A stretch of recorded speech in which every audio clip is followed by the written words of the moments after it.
Inmaculada Concepción, el día 8, la purísima, la sin pecado. He aquí el Evangelio. En aquel tiempo, el ángel Gabriel fue enviado por un Dios a una ciudad de Galilea, a una virgen desposada con un hombre llamado José, de la casa de David. El nombre de la virgen era María. El ángel, entrando a su presencia, dijo: Alégrate, llena de gracia, el Señor está contigo. Ella se turbó grandemente ante estas palabras y se preguntaba qué saludo era aquel. El ángel le dijo: No temas, María, porque has encontrado gracia ante Dios. Concebirás en tu vientre y darás a luz un hijo y le pondrás por nombre Jesús. Será grande, se llamará Hijo del Altísimo. El Señor Dios le dará el trono de David su padre. Reinará sobre la casa de Jacob para siempre, y su reino no tendrá fin. Y María dijo al ángel: ¿Cómo será eso, pues no conozco varón? El ángel le contestó: El Espíritu Santo vendrá sobre ti, y la fuerza del Altísimo te cubrirá con su sombra. Por eso el santo que va a nacer se llamará Hijo de Dios. También tu pariente Isabel ha concebido un hijo en su vejez y ya es de 6 meses la que llamaban estéril, porque para Dios nada hay imposible. María contestó: He aquí la esclava del Señor. Hágase en mí según tu palabra. Y la dejó el ángel.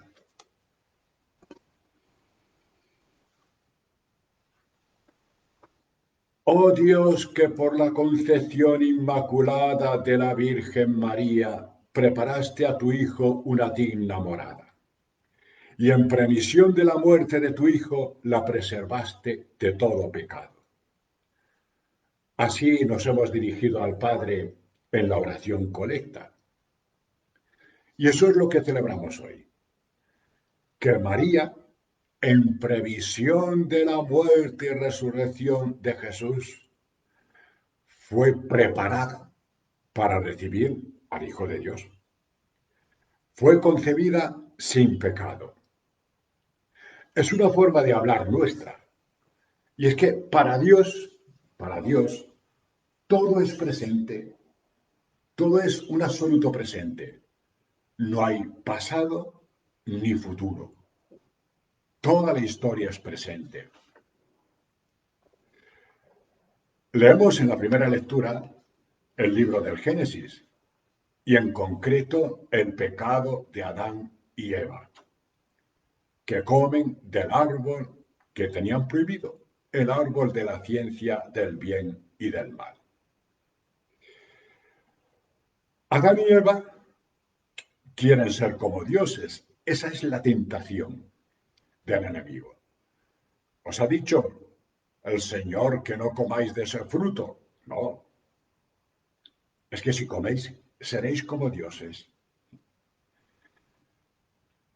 Pero al final, y a veces lo olvidamos, aparece una promesa de Dios referida a Satanás, al enemigo. Pongo enemistad entre ti y la mujer, entre tu estirpe y la suya. Ella, la estirpe, te herirá en la cabeza. Es lo que los biblistas llaman el protoevangelio. No, el primer evangelio. Dios va a salvar a su pueblo. Esa estirpe que pisoteará al enemigo es Jesús. Este es un relato de tipo sapiencial. No nos está hablando de historia, de cómo surgió el mundo. No, nos está hablando de una realidad. Si Dios es bueno, ¿por qué existe el mal? ¿Por qué las personas somos a veces libre y conscientemente malos? Y seréis como dioses. Esa es la clave. Es decir, querernos poner en el centro de todo, prescindiendo de Dios y prescindiendo de los demás. Queríamos ser como dioses, ¿eh? Nuestros padres querían ser como dioses y aparecen desnudos, inermes. Aparece su fragilidad. En la cultura de hoy día, se está insistiendo mucho que por una parte es positivo, ¿no? En el propio yo. Pero a veces vemos que esta cultura intenta como engordar ese yo. Es decir, que yo me coloco en el centro de todo. ¿Cuál es el resultado? El resultado es que, pues, queriendo afirmarnos como yo, que sería lo auténtico, resulta que nos despersonalizamos. Son unos yoes disueltos en la masa, sin personalidad. La epidemia también nos está diciendo que nos creíamos tan fuertes, ¿eh? Pues nos está diciendo que somos débiles. Eso sí, eso sí. Sucede en este caso como, por ejemplo, en el lenguaje apocalíptico, que parece que todo es destrucción, ¿no? Y siempre en esos lenguajes, el profeta o los profetas saben ver lo positivo. Por ejemplo, en estas situaciones, Rosa, están emergiendo pues lo mejor, lo más bueno de las personas, por una parte. Claro que también puede emerger lo peor de cada uno de nosotros. Adán y Eva, y nosotros muy a menudo, son unos irresponsables. ¿En qué sentido? Adán echa la culpa a Eva, que le dio de comer, y Eva le echa la culpa al demonio, al enemigo, que es quien la tentó. No, no. Tenemos que asumir nuestras propias responsabilidades en lo que hacemos, en lo que pensamos, en lo que decimos. Además, aparece el miedo. ¿El miedo a quién? A quien era su amigo y a quien quiere ser su amigo.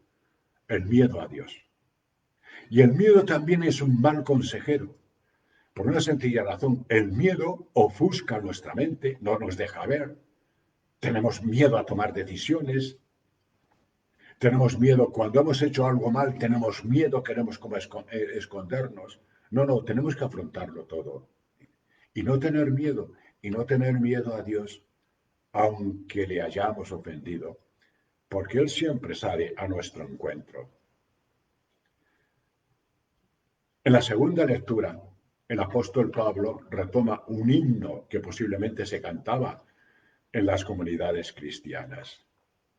Dios tiene un proyecto para nosotros. ¿Y cuál es ese proyecto? Que Dios, el bendito, el que bendice, nos ha bendecido con toda clase de bienes espirituales desde el cielo. Es lo que tenemos que reconocer, ¿no? Que las cosas que tenemos, nuestras cualidades, son un don de Dios, son una bendición de Dios.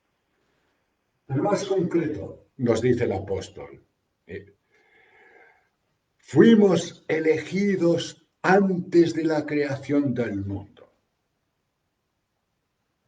Es sorprendente. Antes del Big Bang estábamos cada uno de nosotros en la mente amorosa de Dios. Sorprendente, ¿no? No lo podemos verificar, pero ¿cómo será nuestra vida si asumimos esto? Que desde siempre estamos en la mente amorosa de Dios. Nos ha destinado a ser sus hijos en el Hijo. Somos hijos, somos sus criaturas, Él nos ha creado, pero aún más, somos sus hijos en el Hijo Jesús. Y el Padre nos pone a este Hijo como modelo. Nos tenemos que ir identificando con Él. Somos hijos por el bautismo, hijos de Dios por el bautismo. Pero a lo largo de nuestra vida nos tenemos que ir identificando con el Hijo por excelencia, que es Jesús.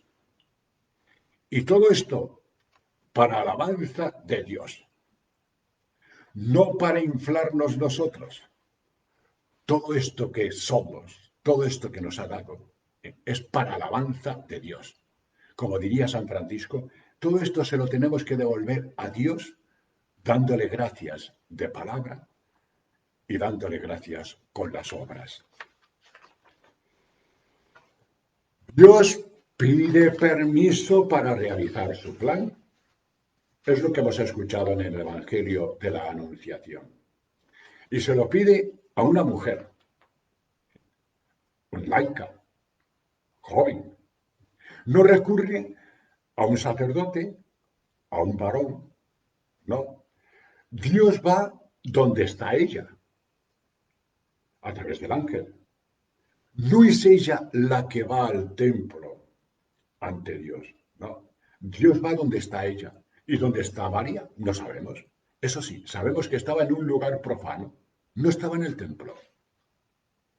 El mensajero saluda a María y María se sorprende. Ante el plan de Dios lo ve imposible. El ángel le insiste, no temas, para Dios nada es imposible. El Espíritu Santo vendrá sobre ti. María, ante todo, pone pues sus peros.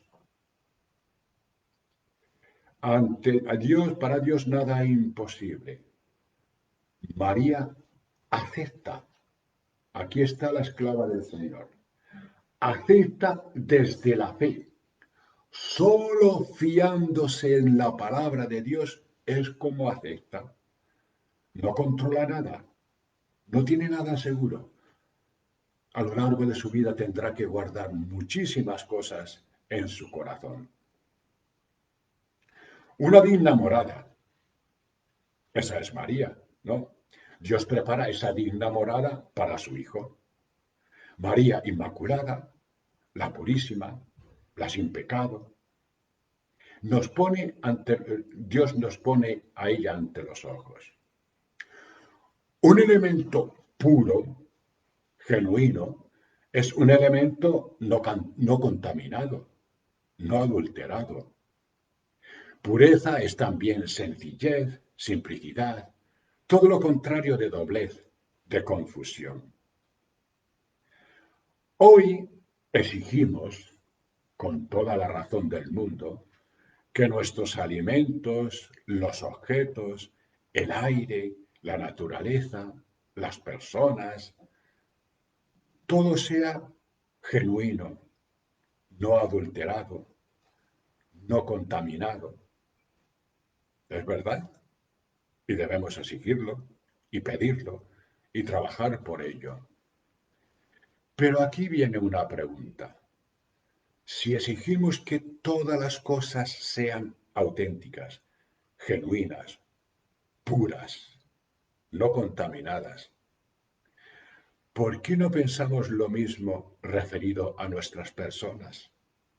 En todos los aspectos de nuestra vida, de ser personas genuinas, puras, no adulteradas, en todos los sentidos de nuestra existencia, incluso en nuestras relaciones personales, incluso en nuestra vida sexual.